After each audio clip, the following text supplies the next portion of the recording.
Bonito. Obrigado, Pronto. Didi. Imagina. Davi, seja bem-vindo aqui. É a primeira vez sua aqui no meu canal. É uma satisfação ter um cara tão brilhante quanto você aqui, cara. Você corre atrás, você pesquisa. Você é o verdadeiro jornalista investigativo aqui desse Brasil que a gente tem hoje. Então, seja bem-vindo aqui no canal. Um abraço. Obrigado, meu querido.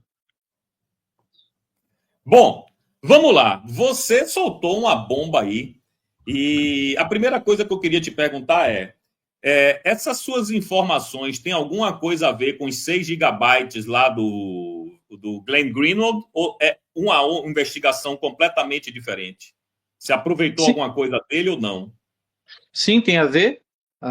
Tem a ver, sim, com o tal dos 6 gigas, que nunca foi 6 gigas, na verdade, bem menos que isso. Mas já é muita coisa. E é parte do material, sim. Tá? O Glenn tinha esse material aqui que a gente publicou. Tá, ele não quis publicar, ele passou para você, é isso? Não, na realidade, não. Ele não passou para a gente. Desde que foi publicada a Vaza Toga, né, a primeira vez, pelo Glenn, desde o primeiro dia eu fiquei correndo atrás desse material. Acho que todo mundo que trabalha com jornalismo investigativo ficou atrás desse material também. E depois de muito tempo eu consegui, tá, obter o material da Vaza Toga também, mas não através do Glenn Greenwald. Entendi. Mas seria praticamente o mesmo material. Bom, Mesmo material. eu não vou lhe perguntar por que é que o Glenn não publicou, porque isso é uma pergunta que eu deveria fazer para ele, não para você, né? Porque já que ele alardeou que estava esse material, depois ele disse que não, inclusive no próprio Congresso Nacional, ele disse: não, tudo que eu tinha para publicar, já publiquei. E pelo visto, a gente está vendo agora que não foi bem assim. Primeiro, É, Davi, vai É lá. que sempre. Eu não quero ser injusto com o Glenn, de verdade. Se você me permite discordar um pouco, porque Por ele favor. publicou muitas reportagens, foram muitas, foi uma série longa, né? Foram, acho Sim. que, quase 20 reportagens em um mês. Então, quase uma reportagem a cada 2 dias. E, infelizmente, não teve o resultado que ele pretendia, até porque, né, o sistema está muito fechado. E também não depende da gente. Então, quando você publica uma reportagem, o resultado não depende de você, depende do sistema, de como ele vai reagir. O trabalho do jornalista é fazer a denúncia. E muitas vezes, quando a gente tem acesso a um material muito grande, alguma coisa ou outra acaba passando. Né? Sim. Nesse caso, eu acho que uma das condicionantes principais foi a dificuldade. É um material complexo esse que nós trabalhamos, é muito complexo, e a depender da pessoa que pegasse esse material para trabalhar, às vezes ela não conseguiria ir a fundo e descobrir e detalhar. Por exemplo, nós conseguimos provar que as certidões são verdadeiras, né? Então, você recebe um Sim. documento desse, inclusive foi até engraçado, hoje eu vi um perito, fez uma perícia e provou que é falso o documento. Aí ele fez uma perícia gigantesca, um monte de indícios, e aí eu não sei se eu posso falar certas coisas aqui, mas Pode eu falar o que você falei que quiser, meu amigo. eu falei que era meu peru de chapéu. Ele é. Falei, falso é meu peru de chapéu. Aí ele, você por um acaso é perito forense? Falei, mas eu vi o documento e tá no site do TSE, tá lá lançado. Aí a gente não publicou para não expor as vítimas, né, as Sim. pessoas que foram investigadas ali. Mas nós fornecemos esses documentos para os juristas que aparecem na matéria. Então, todos os juristas que aparecem listados ali no nosso relatório, são acho, pelo menos 7 ou 8 grandes juristas, André Marsiglia, Silvio Kuroda, até o pessoal das FAV, por exemplo, né, das vítimas do 8 de janeiro, também todos eles tiveram acesso a essa documentação e atestaram a validade. E mesmo assim, o documento está online no site do TSE. O único lugar que ele não está é no processo das vítimas do 8 de janeiro. Tá, você você levantou uma bola aí que eu queria comentar com você aí. Você falou que muitas vezes que o Glenn ficou um tanto quanto frustrado porque ele não obteve o resultado pretendido. Você obteve o resultado pretendido? Se obteve, qual era? E se não obteve, por que não? Não, acho que é muito cedo, né, para falar de resultado. inicialmente o resultado é ter atenção, né? A gente ter uma divulgação em massa, nesse ponto, sim. Sim. Segundo o Michael Schellenberger, ele fez umas contas ali dos acessos que nós tivemos no material e deu coisa de 10 milhões de acessos. Caramba. Às reportagens, é muita coisa. Mas né? a velha mídia ignorou, né? Eu só lembro de ter visto na CNN. Na CNN, publicaram no Poder 360 também. Só que tem alguns porém, né? Está chegando um certo ponto que eles não poderão deixar de falar sobre o assunto. Eles podem tentar esconder a pauta, mas a pauta vai assombrá-los em breve. Tá. E você acha que a prisão do Bolsonaro tem a ver com a sua não, obviamente, diretamente, mas você acha que foi utilizada como cortina de fumaça justamente para ficar nas manchetes prisão de Bolsonaro e não Vaza Toga 2? Olha, ontem eu tinha essa suspeita, tá? Hoje eu tenho uma certeza.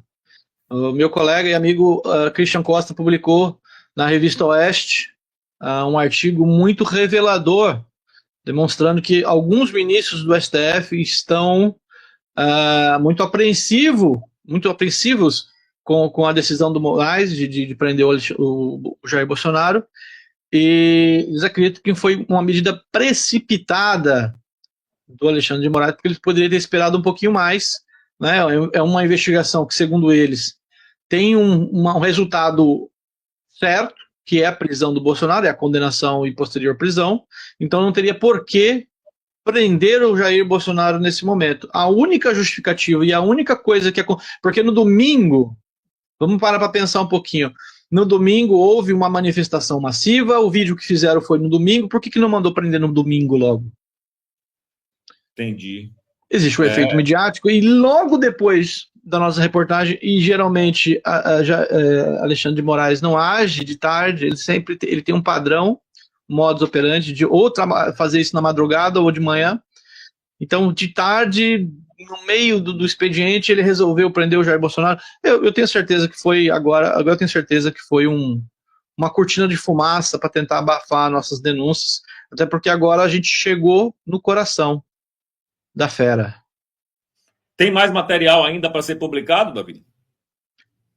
Olha, ainda existe o material, vamos dizer assim, a gente extraiu os casos mais pesados e bizarros ali daquele material. Alguns jornalistas já estão trabalhando em reportagens para expandir nossas investigações, e eu estou para publicar um relatório essa semana sobre as violações, sobre a escalada autoritária do TSE.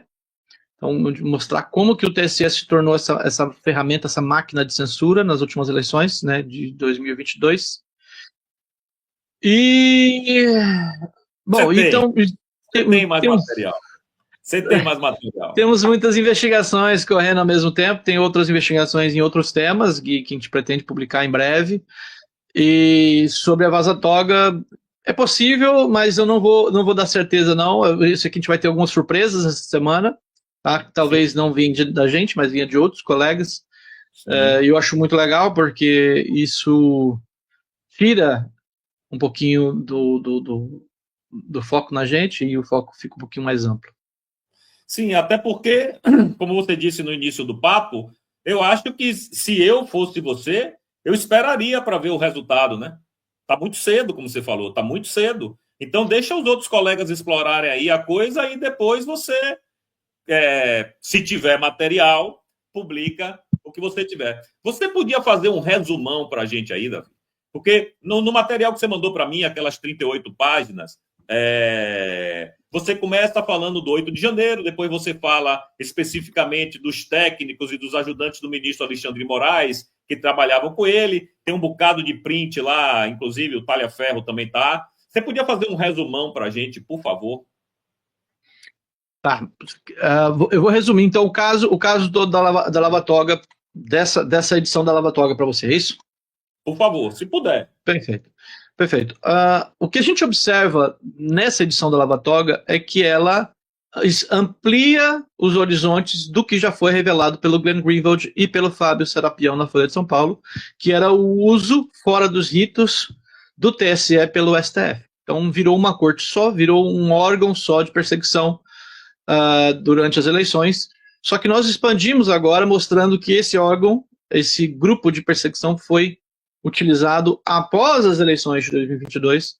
O Lula já tinha tomado posse como presidente, e durante esse período, então, já não existia mais eleições, o TSE não tinha mais papel algum, já não tem papel de fazer investigação policial, segundo a própria vice-PGR, a Lindora, sempre esqueço o sobrenome dela, mas é a dona Lindora. Lindora Araújo. Lindora Araújo. E mesmo assim, já tinha acabado as eleições. Surgiu, então, o 8 de janeiro, que foi um evento que você, imagino, sabe muito bem o que foi. Sim. Muitas pessoas foram presas nos atos do 8 de janeiro, pelo menos 250 pessoas no dia do 8 de janeiro. E sim, ainda pior, na minha opinião, algo ainda pior, foram os presos do 9 de janeiro, que nem ao menos participaram dos atos, não estavam lá, estavam protestando pacificamente longe dali, não tinham nada a ver com aquilo e foram presos, acusados de incentivar o 8 de janeiro, incluindo crianças, idosos, pessoas doentes, moradores de rua, e um dos casos que a gente cita é do Ademir, um vendedor de camisetas que estava passando pelo QG. Ele nem bolsonarista ele não é bolsonarista, não apoia o Bolsonaro, mas ele tinha criticado o Lula em 2018. E quando a equipe do TSE fez a investigação, verificou que eles citam uma aversão a Lula e ao Partido dos Trabalhadores. Novamente, eu pergunto para quem está aqui nos ouvindo, qual cidadão decente desse país não tem aversão ao Lula e ao Partido dos Trabalhadores? Então vai botar todo mundo na cadeia, né? Vamos prender o país, a nação de pequenos tiranos que estão andando por aí soltos, um perigo para a sociedade. Então esse é um dos casos. Há outros casos também igualmente bizarros, como o do Ademir Pinto, que fez esse caso. Eu sempre confundo os Ademir, porque a gente tem dois Ademirs nas reportagens. Foi até engraçado que pouco antes de publicar, o Michael Schellenberger fez mais uma revisão. O Michael, ele é um workaholic, né? Então ele trabalha absurdamente, e pouco antes da publicação ele fez a revisão e ele falou, não, tá errado isso. Eu falei, por quê? Tá errado, vocês repetem o Ademir 2 vezes. Eu falei, não, é que são 2 pessoas diferentes. É uma coincidência, né? Uma coincidência. Então, esse que eu citei aqui foi o Ademir Pinto. Então, ele é um vendedor ambulante e foi preso no 9 de janeiro. Ficou pelo menos 11 meses preso por conta disso.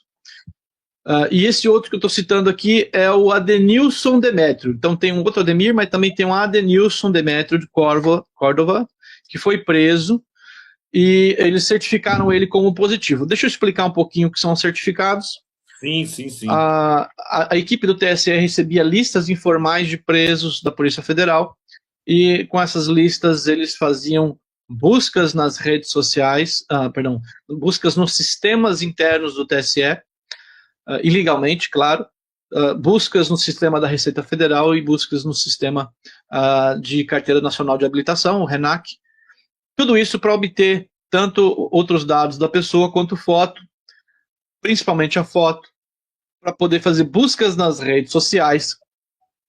Então, todo mundo que coloca foto e nome verdadeiro na rede social acaba correndo esse risco. E tudo isso para pesquisar essas redes e ver se tinham publicações antidemocráticas. E aí as justificativas que eles colocam para certidões positivas são as mais absurdas possíveis. Por exemplo, o que eu já falei de aversão ao Lula, Partido dos Trabalhadores, e inconformismo eleitoral, ou seja, uma pessoa inconformada. E, novamente, quem no país que, depois de um processo eleitoral conturbado, com uma profunda interferência do Tribunal Superior Eleitoral, vendo um ex-condenado, né, como já dizia minha amiga Stephanie Papaiano, egresso etílico, assumindo a presidência, quem não fica inconformado, né? Então, sim, conformismo eleitoral, natural. E ali eles carimbam a pessoa como positivo, ou seja, encontramos uma publicação antidemocrática. No caso do Adenilson Córdova, ele publicou um manifesto em defesa da liberdade e em respeito à Constituição, publicado pelo perfil, pela comunidade, pelo grupo Advogados, pela Gisele, Advogados de Direita Brasil, que inclusive inclui o Dr. Paulo Faria, advogado do Daniel Silveira.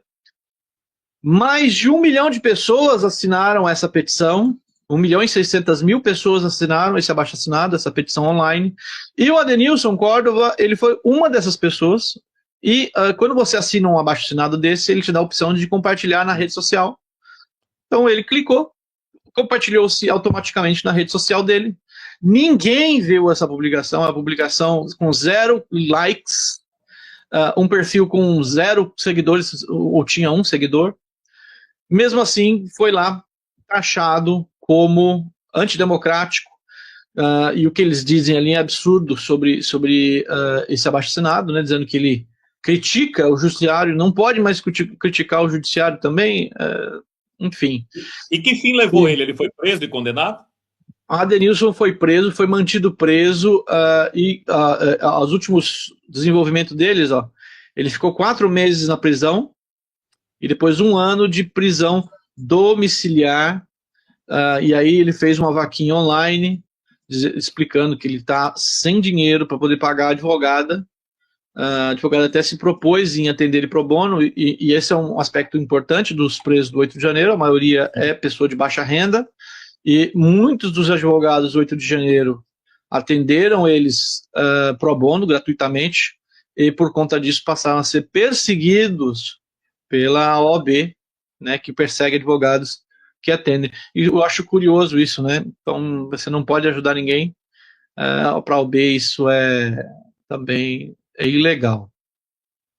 Bom, vamos lá. Teve um tal de um grupo de WhatsApp criado pelos funcionários da Suprema Corte, né? Parece que 5 ou 6 dias depois do dia 8 de janeiro.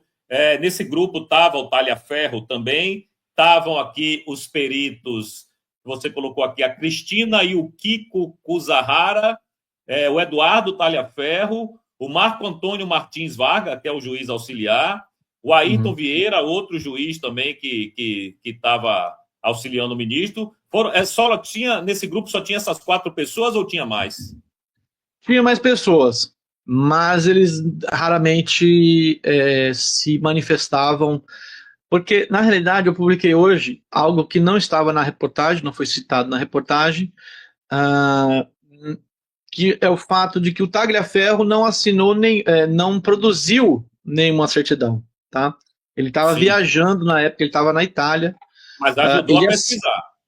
Não, ele não realizou nenhuma pesquisa, quem fez a pesquisa foi a equipe dele. Ele apenas assinou junto, todas as certidões são assinadas pelo Tagliaferro, porque a equipe estava com medo de assinar a certidão, até porque sabiam que era algo irregular. Sim. Então eles tinham medo, e o Tagliaferro, para poder acalmar a equipe, assinou junto. Então, peraí, desculpa te interromper aí, Davi. Então, Talhaferro não tem tanta culpa assim quanto a gente pensa, ou tem culpa no cartório? Então, bom, eu acho que... Porque eu não quero ser injusto com ele, eu tenho batido duro no Talhaferro, entendeu? Então, se você me disser que ele realmente não pesquisou nada, ele só fez assinar, eu vou ter que me retratar. E eu não tenho problema nenhum em fazer isso.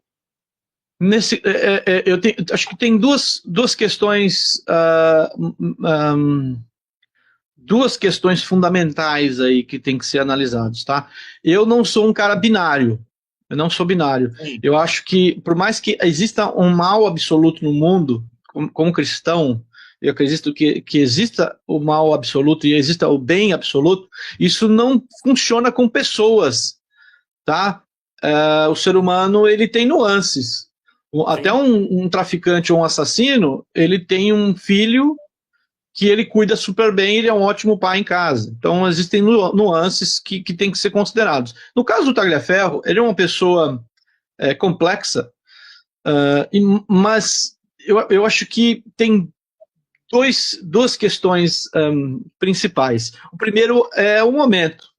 Então, o Tagliaferro, naquele momento, ele estava realizando um papel de perseguição. Sim, ele trabalhava dentro de uma máquina de perseguição. No entanto... voluntária e conscientemente. Ele recebia, né? Ele era um funcionário do TSE. No entanto, Didi, eu fui o primeiro e único jornalista a entrevistar o Tagliaferro ano passado. Tá? Apesar de ter uma entrevista com ele no Estadão, não foi ele que deu a entrevista, foram os advogados. Então eu conversei com o Tagliaferro muito ano passado, publicamos uma reportagem sobre tudo, né, o que aconteceu.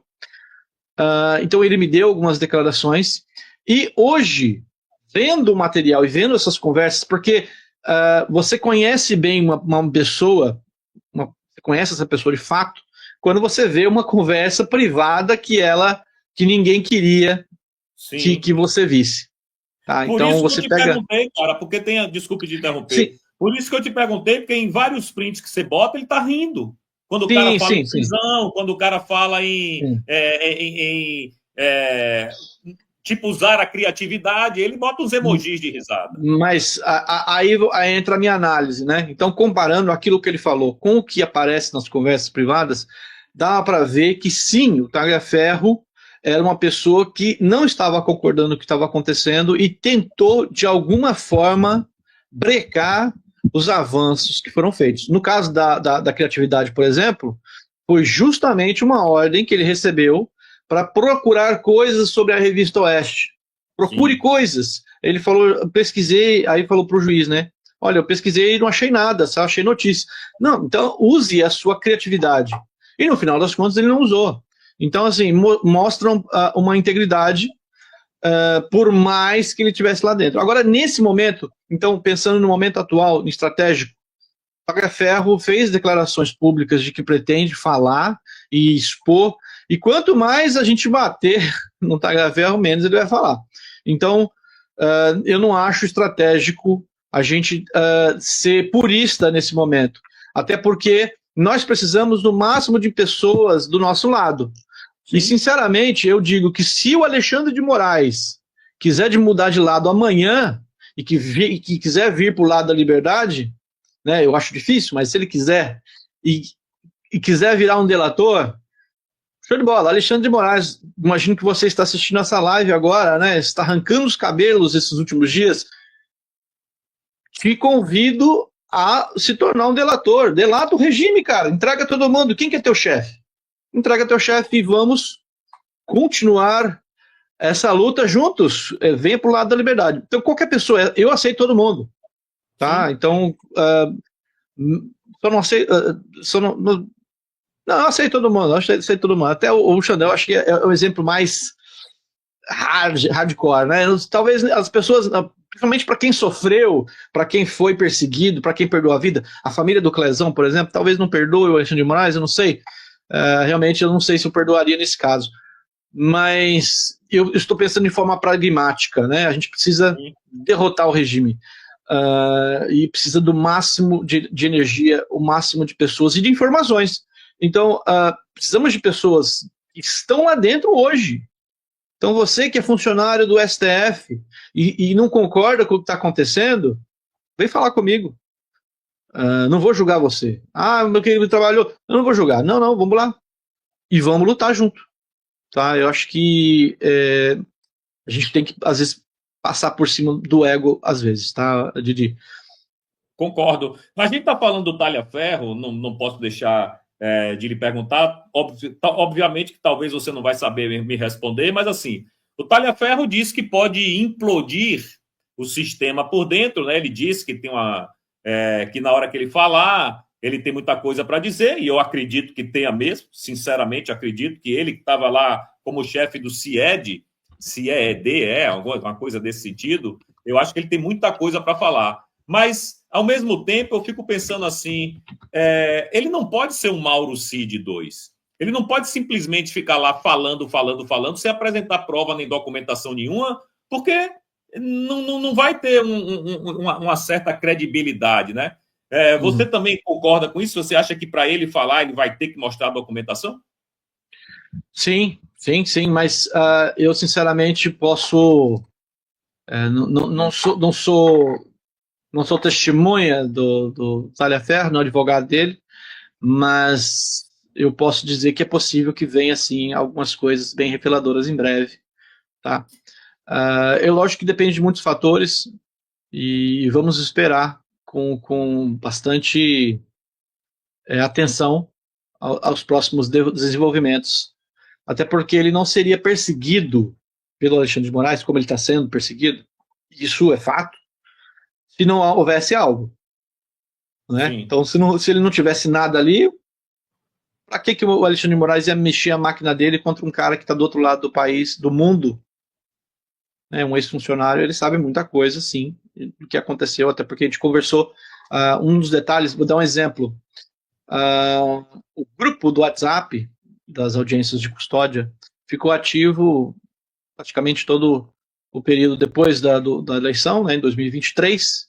2024 ficou lá inativo, e logo após a entrevista que eu publiquei com o Tagliaferro na Revista Oeste, eles apagaram informações e modificaram as informações do grupo de WhatsApp.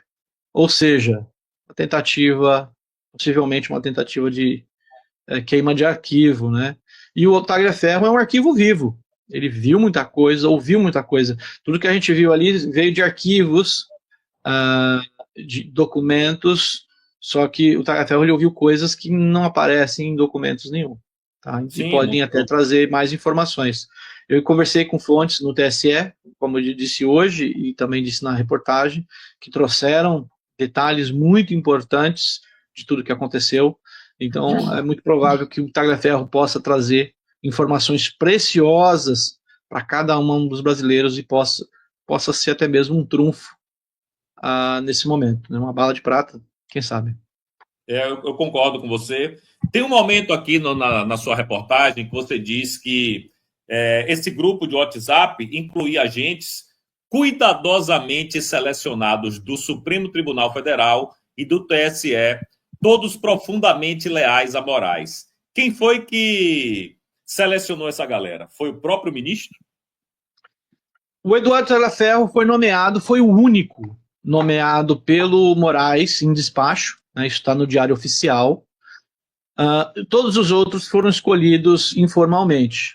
A Cristina Yukiko é a chefe de gabinete do Alexandre de Moraes no STF, o braço direito do Alexandre de Moraes em tudo que ele tem feito desde 2019, pelo menos, nos inquéritos das fake news. Ela foi responsável por comandar todas as operações, novamente informalmente, mas coordenar os investigadores, enviar os despachos, tudo isso aí.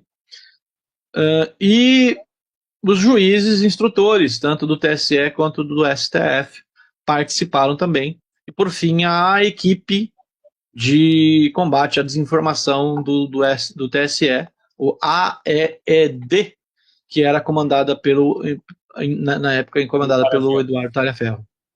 Sim. Esta senhorita Kurosawa, você diz também que ela era na primeira Lava Jato, ou na primeira Lava Toga, desculpe, ela sugeriu a estratégia de disfarçar as ordens de Moraes como solicitações formais vindas de dentro do Tribunal Eleitoral. Como era isso, mais ou menos, Tapi? Tá. Eu não tenho tantos detalhes aqui em mãos, porque vieram das reportagens do Glenn Greenwald, mas eu analisei todas as reportagens, então foram bastante material. Quero que você veja aqui. Até confundo os Ademires agora. Deixa eu ver se eu me lembro. Existia alguns pedidos que foram feitos para que o TSE produzisse investigações, produzisse levantamentos, e era para ser utilizado nos inquéritos do Supremo. E começou a ficar esquisito, e eles começaram a perceber que era algo irregular e ilegal. Então eles pediam para serem manipuladas as certidões para quando fosse emitida, era para ser emitida como o outro tribunal, né? Para mascarar a origem das investigações. E eu acredito até que o que o Glenn trouxe era muito grave já. Isso aí já era motivo para impeachment há muito tempo, talvez até prisão, né? Pelo menos é o que eu acho. Eu estaria errado se eu dissesse que ela era uma espécie de chefe desse grupo aí, mesmo tendo pessoas hierarquicamente mais importantes do que ela, porque parece que ela era que controlava, né, rigidamente ali, ela era a pessoa que botava a pilha para as pessoas investigarem melhor, etc e tal. Eu estou correto na minha avaliação ou estou equivocado? Você está completamente certo. Na realidade, ela era a chefe de tudo, a administradora do grupo, e era ela que dava as ordens, e era ela que segurava o chicote, mas ela não tinha nenhuma autoridade para isso, porque ela é chefe de gabinete do Moraes no STF, e ela estava coordenando o pessoal do TSE. Não faz o menor sentido ela ter feito isso. Isso novamente mostra que o STF e TSE era uma coisa só durante a gestão do Alexandre de Moraes. Ela pedia os nomes dos funcionários do TSE para dar hora extra. Eu vou autorizar a hora extra. Como que ela autoriza a hora extra? Se ela trabalha no STF, não é TSE. Entende? Tudo, e mais interessante, isso, claro, virou uma cerejinha do bolo, é o desprezo patente do STF pelo TSE. A Cristina e o Kiko mostram um desprezo absurdo pela equipe do TSE, inclusive pelo Frederico Alvim, que é um esquerdista roxo, e que criou o Departamento de Combate à Desinformação do TSE. E aí ela diz, né, o Fred deveria ter sido demitido em agosto. Né? Então, assim, desmerecendo totalmente o trabalho do cara.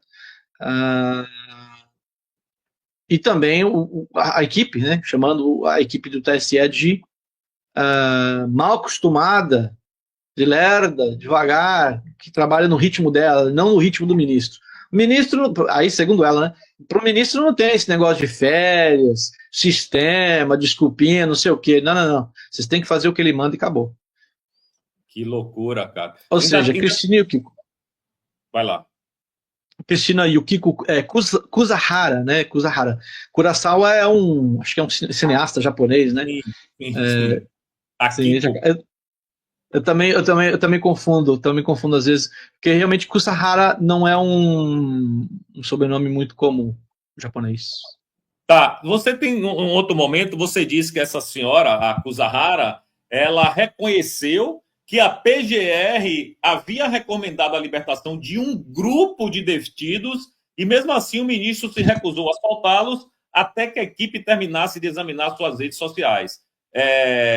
Você tem noção de quantas pessoas tinham nesse grupo de detidos? E por que o ministro tinha que dar uma olhada nas redes sociais antes de libertar? É aquele papo que a gente começou no início da nossa live aqui, para ver se tinha alguma coisa que incriminasse ou não. E se tivesse, o cara continuava preso. Se não tivesse, ele liberava.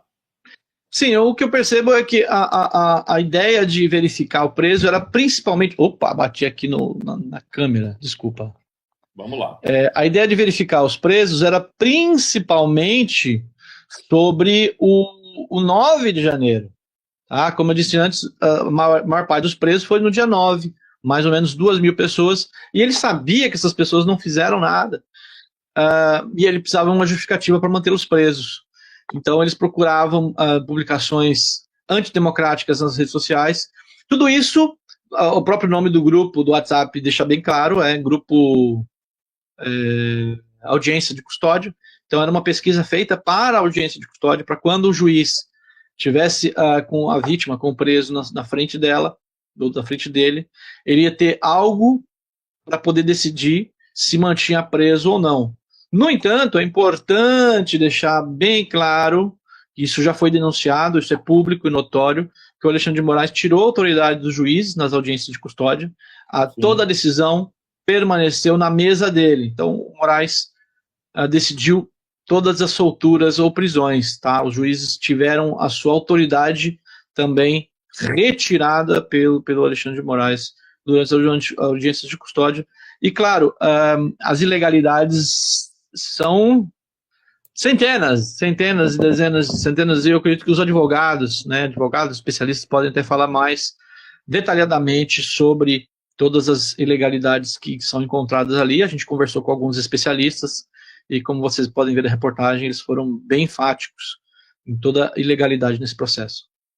Bom, teve um dado momento em que essa senhorita Kuzahara, ela começou a remover as pessoas do grupo, renomeou o nome do grupo para audiências de custódia, e depois disso o grupo acabou? E por que ela fez isso? Para tentar apagar vestígios? Ela fez porque a gente tinha acabado de publicar a entrevista com o Tagliaferro na revista Oeste, e a gente tinha mencionado, ele tinha mencionado que participou de uma força-tarefa para investigar os presos do 8 de janeiro. Deu alguns detalhes básicos, mas não falou muito mais do que isso, mas isso foi suficiente para ela perceber, acendeu o alerta nela. Ela expulsou integrantes do grupo e bloqueou os integrantes de comentário. Por que você vai bloquear? Um grupo está parado há mais de um ano, por que você vai mexer nesse grupo justamente na manhã seguinte de que foi publicada uma reportagem que expõe esse grupo? Ora, você sabe que você está fazendo coisa errada. Coisa errada, né? Coisa errada. Até combinou. Coisa rara com coisa errada.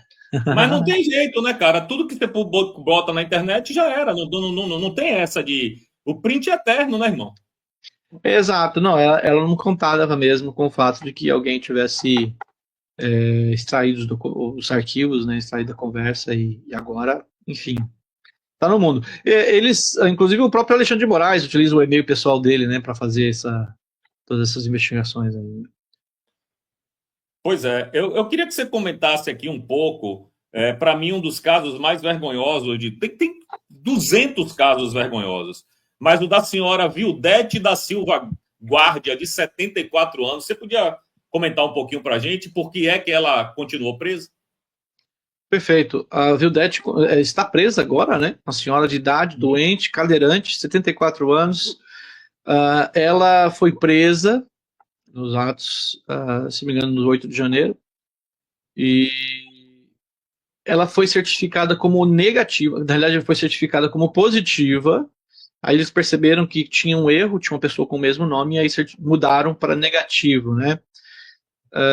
Mesmo assim, nós não sabemos se eles tiveram a certidão correta dela como negativa e mantiveram ela presa. Não sabe se no processo, até porque no processo não estão essas certidões, né? Eles não incluíram no processo, é algo totalmente informal e fora dos autos, as certidões. Elas foram um critério para manter preso, mas não aparece na investigação esse critério. Mal comparando, é como se fosse Mengele ali na rampa de Auschwitz, dizendo esse aqui para a esquerda, aquele ali para a direita, esse aqui vai viver, aquele ali vai para a câmara de gás. É um exemplo bem bem extremo, mas é uma decisão que foi feita ali. A audiência de custódia, como eu disse anteriormente, foi uma fachada, foi um simulacro, tá? Então não houve uma audiência de custódia realmente. Muitas audiências, na realidade, a maioria delas atrasou. Você tem um prazo, isso é importante, tá? Importante para as pessoas entenderem. Existe um prazo de 24 horas para que haja a audiência de custódia de todo preso. E há até mesmo um entendimento do STF sobre isso, tá? É um plano de humanização do encarceramento no Brasil. E o Alexandre de Moraes, quando ele foi nomeado ministro, né, quando ele foi sabatinado, ele fez uma defesa muito enfática da audiência de custódia, e agora, no 8 de janeiro, ele simplesmente cagou para isso. O que é importante destacar também é que eles podem até justificar, não, mas era muita gente, era excepcional, nós precisávamos esperar e demorar mesmo, porque era muita gente. Não, na realidade, no início, quem fez as audiências foram os juízes instrutores ligados ao Alexandre de Moraes, tá? Inclusive um deles que participou do grupo e fez tirou sarro dos presos, né? Dizendo que eles mereciam a prisão e colocou uns emojis dando risada, ou seja, antecipando as decisões dele. A gente vai falar disso já já. E me perdi, peraí, desculpa. Das audiências de custódia. Foi uma fachada, né? Foi uma fachada porque, sim, porque pela lei já estava decidido. Okay. Lembrei. Não, eles podem dizer que estão demorando porque era muita gente, mas a conversa do WhatsApp deixa muito claro que o ministro Alexandre de Moraes estava segurando essas pessoas, mesmo com pedido de liberdade provisória do Ministério Público, da PGR, porque ele queria primeiro verificar as redes sociais. Então ele estava aguardando essas certidões. Muitos advogados, muitos promotores, muitos defensores públicos não sabiam o motivo dessa demora. E com a nossa reportagem agora eles já sabem, já temos conhecimento de que ele estava aguardando a produção dessas certidões. Perfeito. E tem um momento aqui também na sua reportagem que você fala do juiz Ayrton Vieira, justamente isso que a gente está falando agora, aonde ele se despede, né? Abre aspas. Despeço-me aqui singelamente, pois nos demais grupos já estou me despedindo, que nas audiências de custódia possamos dar a cada um que lhe é de direito, a prisão. E aí é que eu fiquei chateado com o Talhaferro, o Eduardo Talhaferro, porque quando o juiz diz isso, vamos dar a cada um que é de direito à prisão, ele bota 4 emojis de risada, né, rindo muito e dizendo grande abraço, mestre, grande abraço. Eu entendo. É que aquilo, né, assim, você está num ambiente desse, você é um advogado do diabo agora, né, você está num ambiente desse, você precisa se misturar, né, então você acaba tendo que fazer uma declaração ou outra nesse sentido. Eu lembro que quando eu fiz o vestibular, há muitos anos atrás, né, eu tinha mais cabelos, agora estou ficando meio careca, meio calvo, eu dilmei, né, então eu falei que a presidenta Dilma Rousseff, né, então eu fiz lá uma redação horrorosa. Qualquer hora eu publico ela na rede, porque ela está no site do MEC, né, então eu utilizei para o Enem, consegui minha bolsa 100%. Muito obrigado, painho Lula, pela bolsa do ProUni. E dilmei. Então, às vezes, você está no ambiente, você tem que se misturar, às vezes, né? Ser um infiltrado. Mas, realmente, é lamentável a declaração do juiz, é lamentável que as pessoas tratassem os presos daquele jeito ali. Tem mais coisas ali também nas conversas, nesse sentido aí, desse jeito descontraído de brincar. Pois é. Ali, essa despedida do juiz, ele se despediu ali porque já tinha saído a bomba lá do Verdivaldo, do Glenn Greenwald, ou não, ele se despediu porque era o momento dele sair mesmo. Ele estava saindo, né, daquele cargo, porque até onde eu sei, os juízes estavam emprestados ali. Na realidade, toda aquela equipe ali era emprestada, né? A própria Yukiko era emprestada do Tribunal de Justiça de São Paulo. O próprio, esses dias, eu acho que ontem eu vi o Alan Santos fazendo um comentário nesse sentido, cobrando o Tarcísio, porque o Tarcísio empresta esse pessoal para o STF. Então, o braço direito do Alexandre de Moraes é emprestada pelo governo de São Paulo.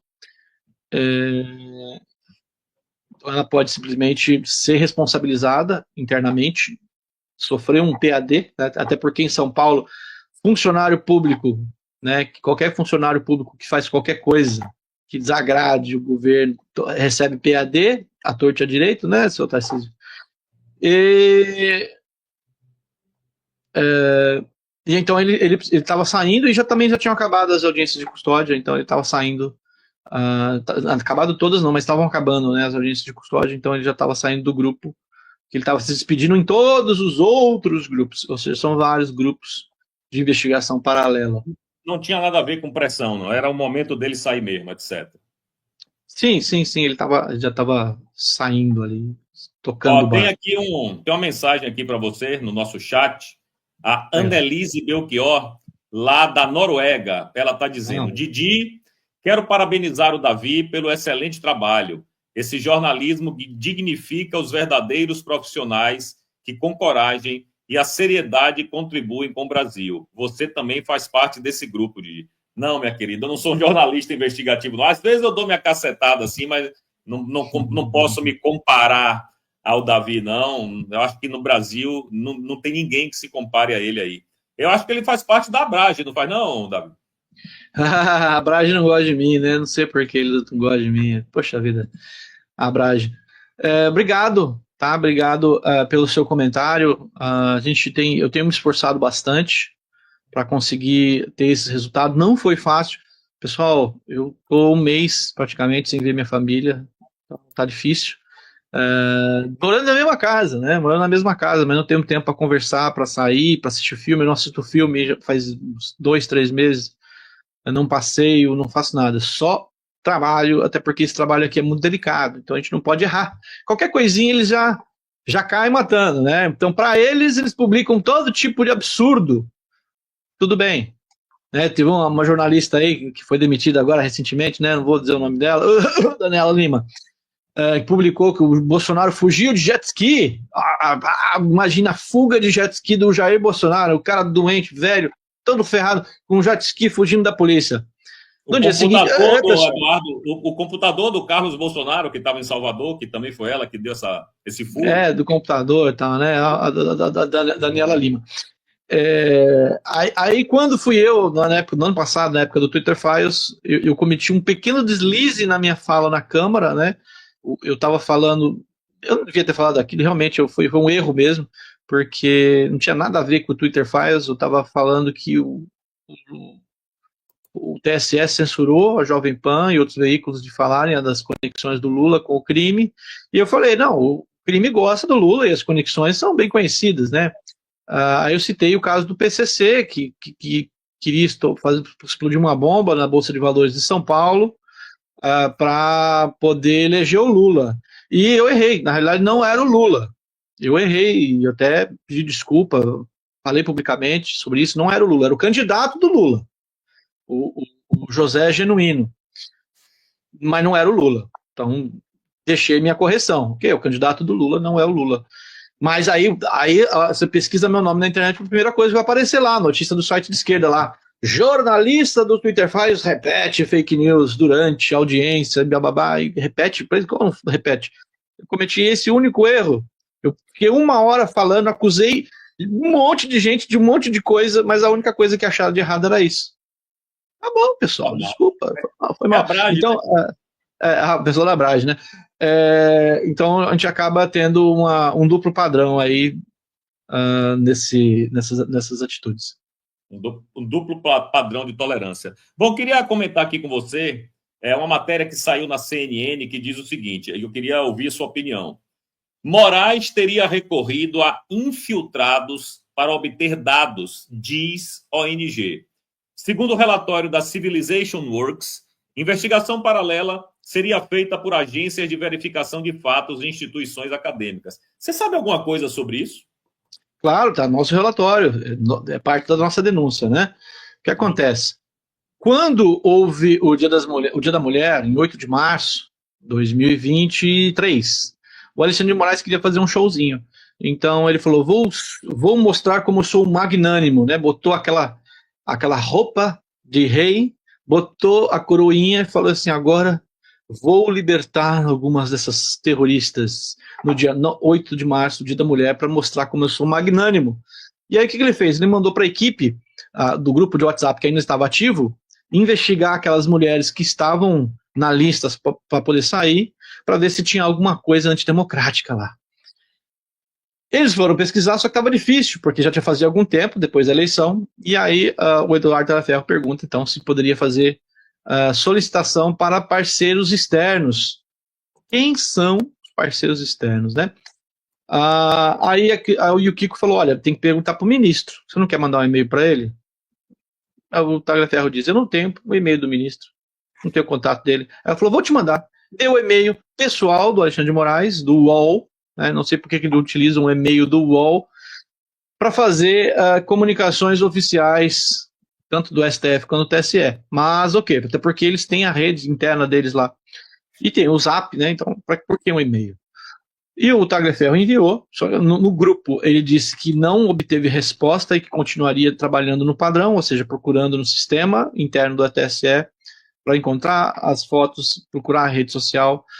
Só que fontes nos disseram que houve a resposta sim, e que houve a solicitação para os parceiros externos. Então o Alexandre de Moraes autorizou essa solicitação. E nas conversas, a própria Yukiko diz que questiona o Tagliaferro se houve resposta dos parceiros. E quem eram esses parceiros? Agência, citadas especificamente, tá? Acredito que tem mais parceiros, porque existe um negócio chamado parceiros do programa de conta de desinformação do TSE, uma coisa assim, são uma centena de pessoas, uma centena de organizações. Isso tem alguma coisa a ver com o ZAID, com Atlantic Council, alguma coisa nesse sentido, ou não tem nada a ver? Sim, tem a ver, sim. Então tem essas organizações ali que fazem parte desse programa, uma centena de pessoas. Então tem o Atlantic Council, tem uma outra que sempre esqueço o nome dela, DFR Lab, toda a turminha do Complexo da Censura, na realidade, né? A turma do Complexo da Censura. Né? Mas ali foi citado para a gente especificamente alguns parceiros, que é a agência Lupa, a UFRJ e também a FGV, né, Fundação Getúlio Vargas. A UFRJ a gente não sabe, né, de que setor da universidade, mas eu poderia especular que é um NetLab, da dona Marie Santini, a dona financiada, dona financiada pelo Jorge Soros. Todos esses, a FGV também recebeu dinheiro do Jorge Soros, praticamente toda essa galera aí também, né? Enfim. É o bom velhinho, eu costumo dizer que ele é o bom velhinho, né? Ele gosta de dar dinheiro para os outros sem querer nada em troca. Ele é tão bonzinho, né? Entregou os judeus para o Hitler, mas fora isso, nada mais de errado ele fez na vida dele. Pois é. Deixa eu só agradecer aqui ao Semi Suaiden, lá dos Estados Unidos, porque a gente tem uma regra aqui, Davi, que quem manda superchat acima de R$50, a gente lê na hora. E olha que legal.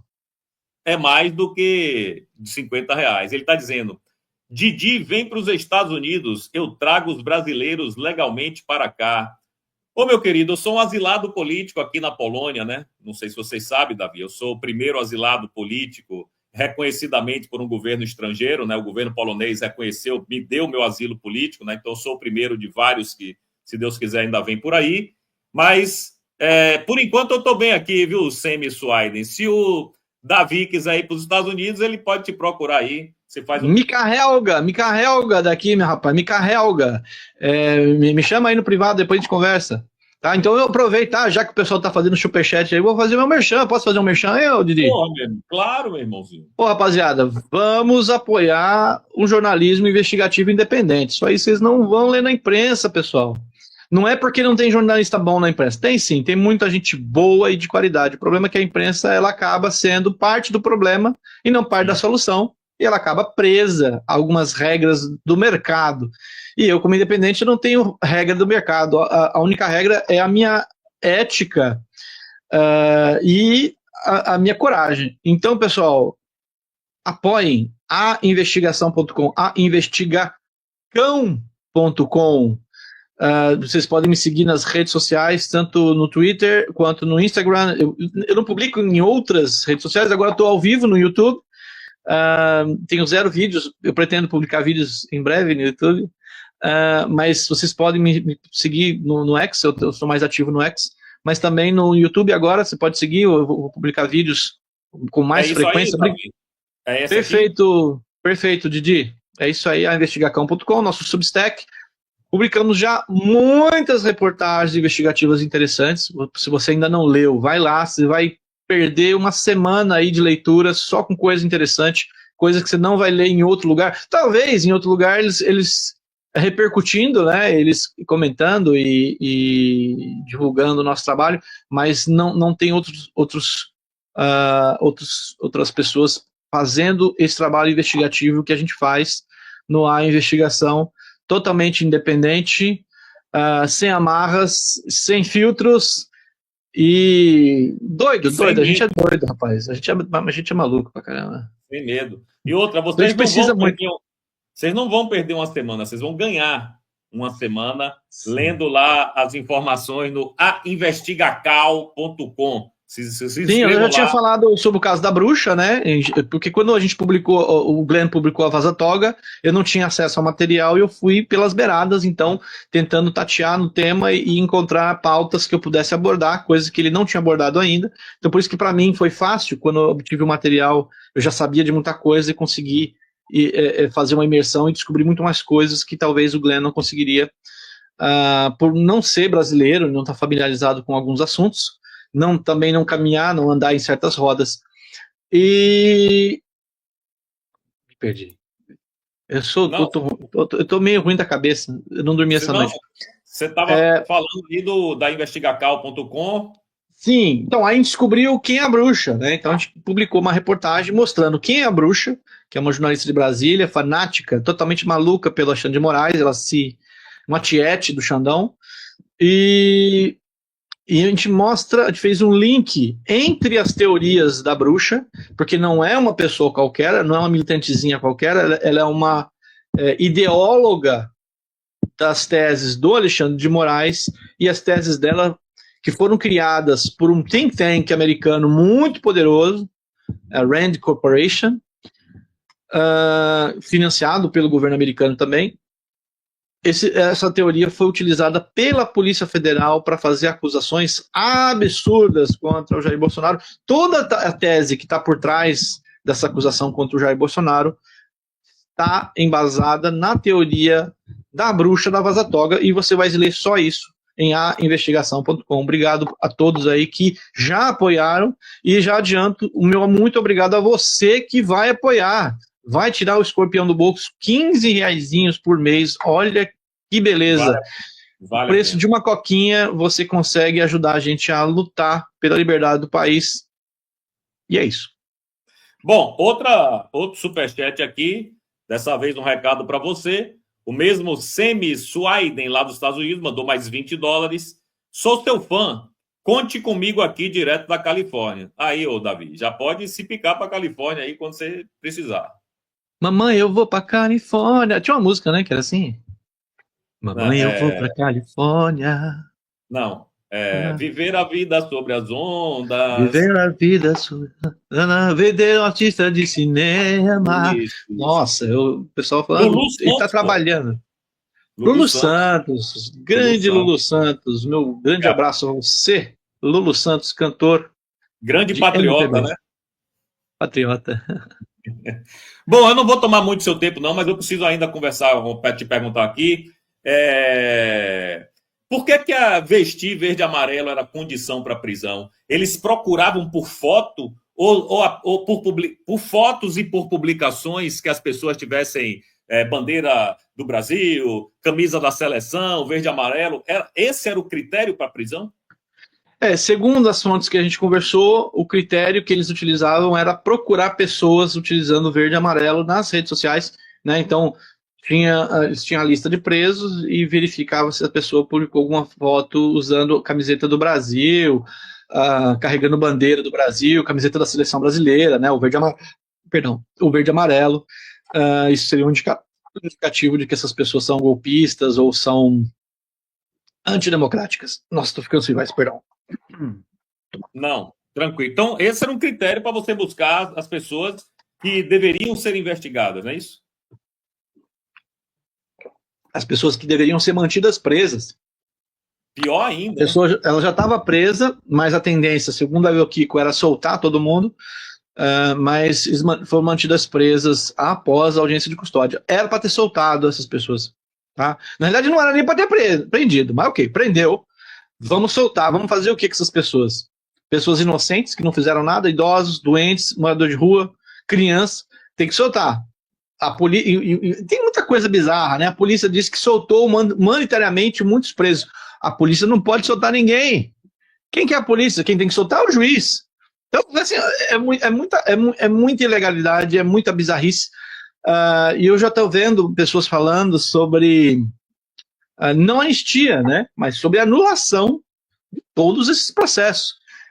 E eu costumo dizer que é um castelo de cartas. O inquérito das fake news, ele é a base disso tudo, mas o 8 de janeiro pode ser o início da queda desse castelo de cartas que chega até o inquérito das fake news, porque ele é a origem de tudo, né? Ele é a origem de toda essa juristocracia que foi instalada no Brasil hoje. Eu publiquei um relatório semana passada, um longo relatório, por enquanto eu deixei fechado só para assinantes.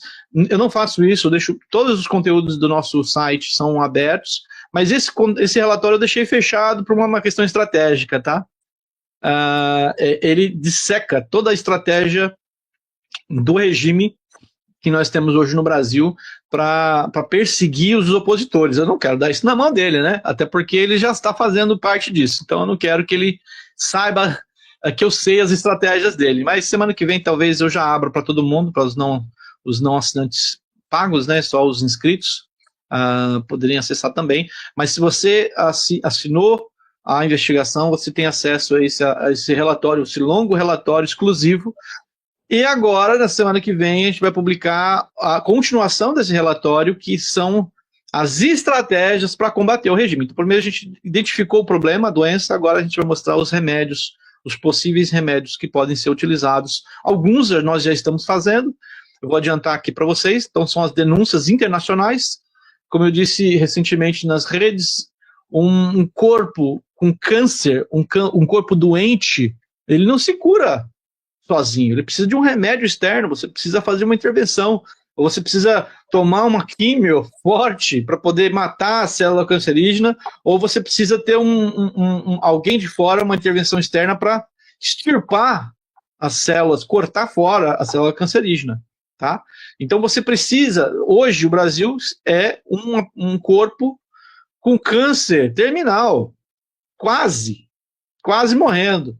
Precisa urgentemente extirpar as células cancerígenas. Não estou falando de matar ninguém, pelo amor de Deus. Estou falando de limpar a Suprema Corte, porque eu vejo que a Suprema Corte não é o Alexandre de Moraes. São 11 ministros. E eles deveriam estar fazendo o seu papel. A gente tem a Câmara, a gente tem o Senado. Cadê o presidente do Senado? O que ele está fazendo agora, né? Está tomando um vinho, comendo lagosta, enquanto o país está pegando fogo. Por último, então, uma das estratégias é fazer as denúncias internacionais, sim. Eu acredito que o Eduardo Bolsonaro está totalmente correto, o Paulo Figueiredo está correto de fazer as denúncias internacionais. Aí o pessoal, mas a taxa que o Plump aplicou no Brasil, tal.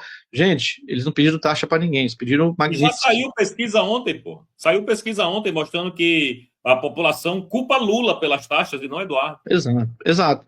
Então, assim, ninguém pediu taxa para ninguém. Isso aí foi o Trump, e o Trump é independente. Como que eu vou dizer para o presidente dos Estados Unidos o que ele tem que fazer, né?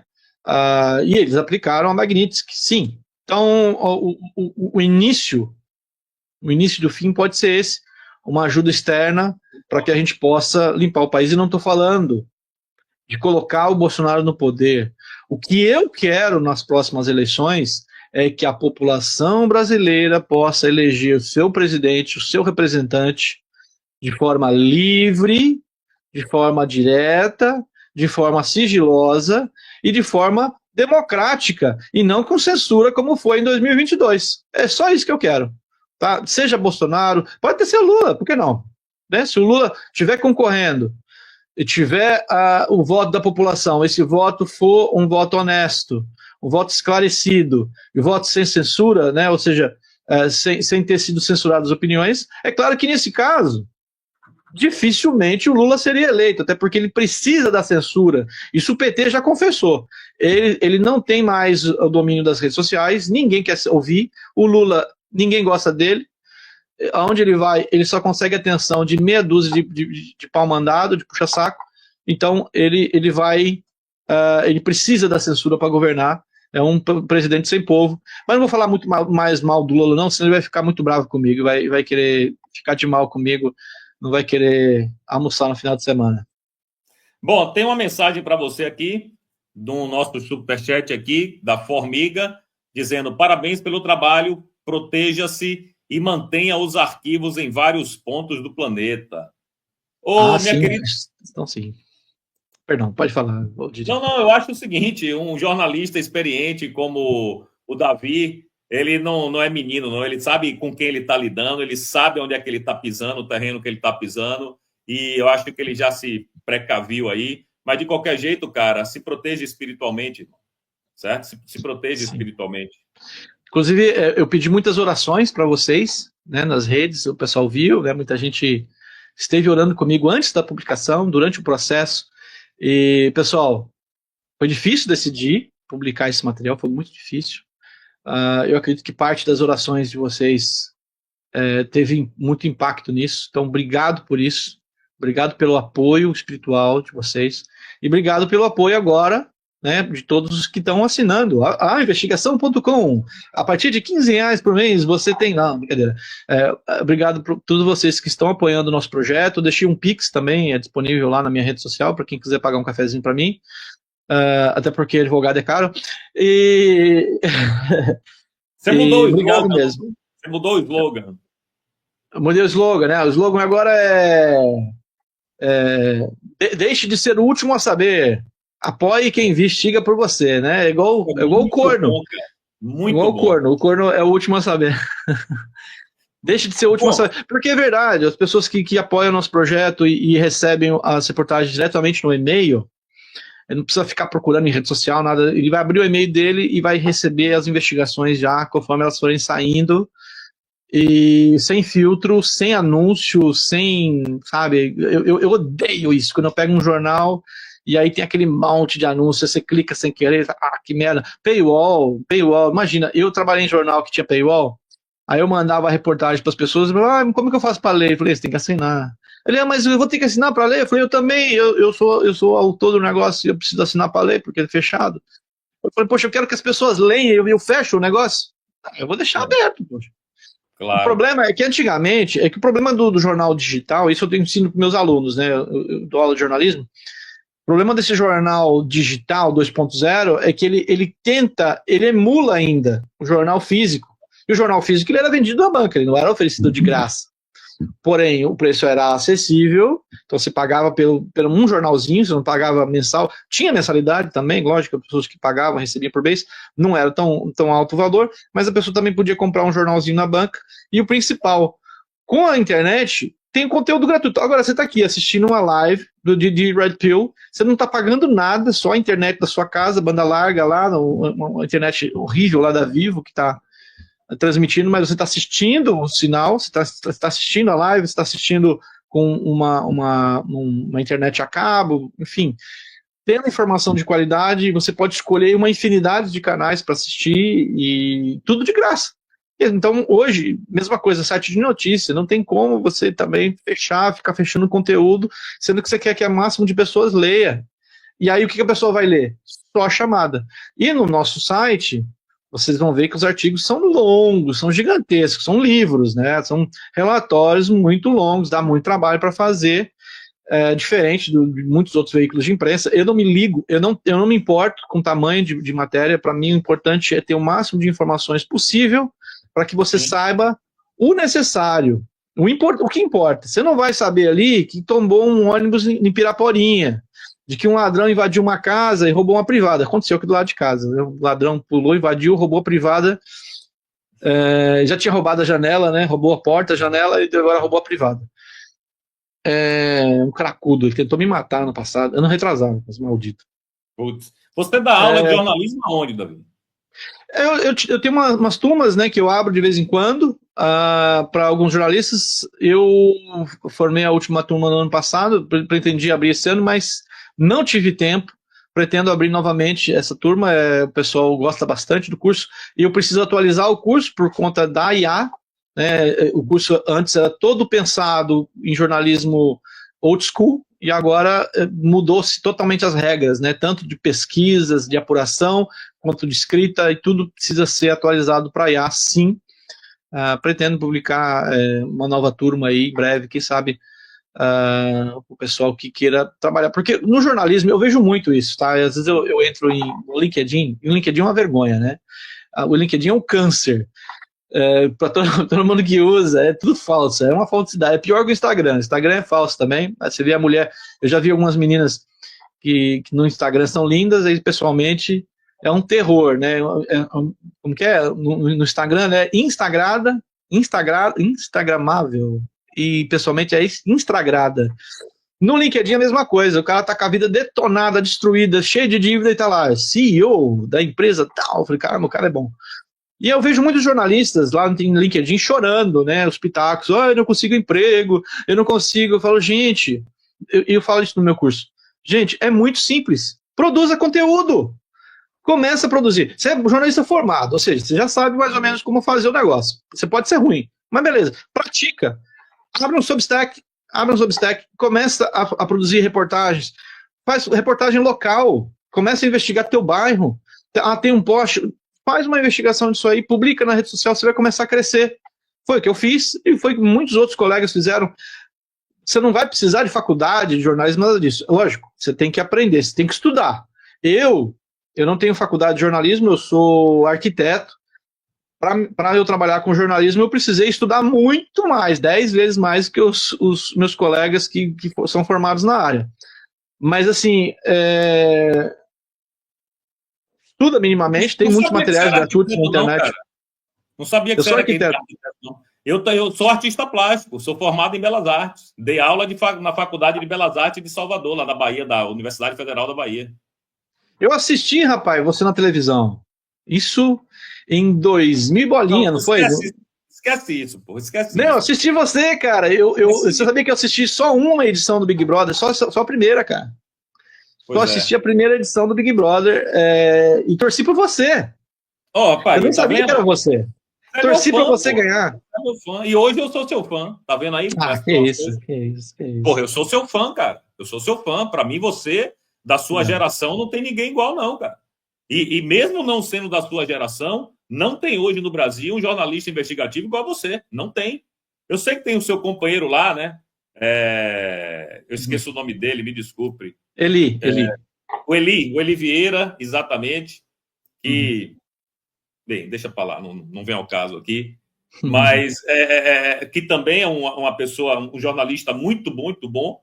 Mas antes de você ir, meu querido, eu quero que você só me diga uma coisa aqui, que está lá no final dessas 38 páginas, né? Está na página 37, onde você disse que você procurou o TSE, o STF, a PGR, a Cristina Kuzahara, o Alexandre de Moraes, o Ayrton Vieira, o Marco Antônio Martins Vargas, a Letícia Salorenzo e o Exército Brasileiro.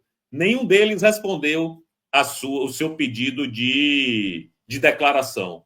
Por que você acha que essa galera não quis te responder?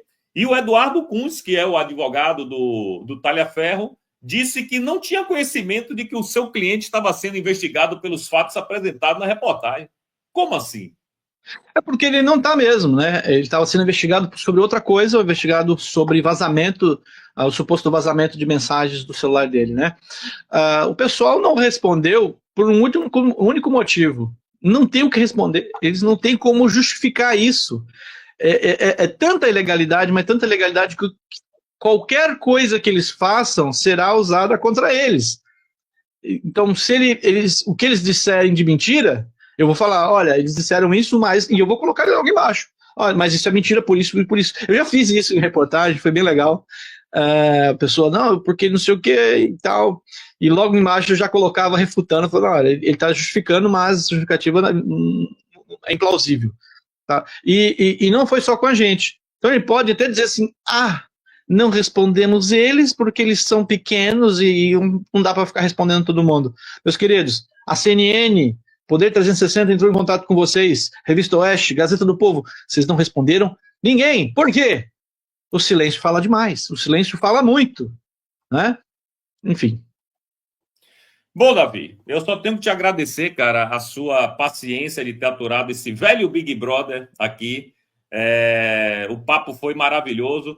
Espero poder tê-lo aqui, né? Assim que você soltar a próxima bomba, que eu sei que você vai soltar. Não sei quando, mas eu sei que você vai soltar. Aí, quando você passar na Oeste, quando você passar nos grandes, aí você vem aqui no pequenininho para a gente bater um papo também, porque o papo foi agradabilíssimo. O meu público Obrigado. já era seu fã, acho que se tornou mais ainda, porque viu um pouco o seu lado humano da coisa também, certo? Eu só tenho que te agradecer a sua presença aqui no meu canal, muitíssimo obrigado. E não deixem de se inscrever lá no ainvestigacal.com, lá www.ainvestigacal.com, e R$ 15, porra, vocês podem ajudar o melhor jornalista investigativo desse Brasil hoje aqui. Davi, muito obrigado, cara. Obrigado, Didi. Obrigado a todos que estão assistindo, a sua audiência. E até a próxima, né? Aguardem que podem vir coisas boas logo em breve. Confiem, aguardem, confiem, mas continue orando, pelo amor de Deus. Continue orando. E muito obrigado aí pela paciência de todos. E até a próxima. Tchau, tchau.